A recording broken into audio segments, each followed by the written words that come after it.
Here is the Nissan Versa. To access the bulb, we need to open up the trunk. Let's go ahead, pop the trunk open, and now we need to get this light out, which is being held in place by those two bolts. You can either use a Phillips head screwdriver or a 10mm socket ratchet combination. If you use a screwdriver, make sure you push down and then twist left so you don't end up stripping the bolt heads off. Let's get both the bolts off and keep them somewhere safe. Now we need to pull the light out sidewards, not to the back, sidewards. First grab the light and try rocking it loose a little bit. Once it is a little bit loose, get a flathead screwdriver, put it right over there in that gap and shove it down as much as you can, and then pry the screwdriver outwards. That's going to pop the light off. It's important you shove it down, so this way you're pressing up against the plastic part, not the lens. The lens will crack if you push on it. That pin goes over there, the second pin goes there, and those two holes are where the bolts go. That's the bulb holder for the brake light.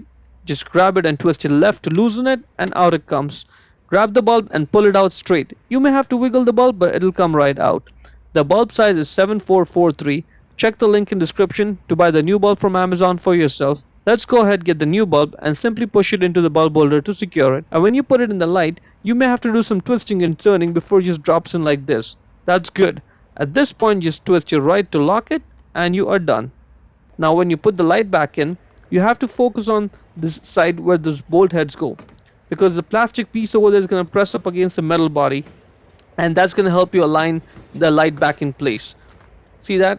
Make sure it's aligned the way I'm showing, and once it looks like this, then you align those two pins, the alignment pins, and then you push the light back into the body.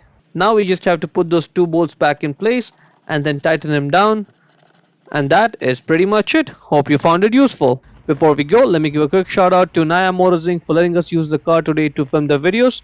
They are a used car dealer here in Ottawa, Canada. Check out the link in description for their entire inventory.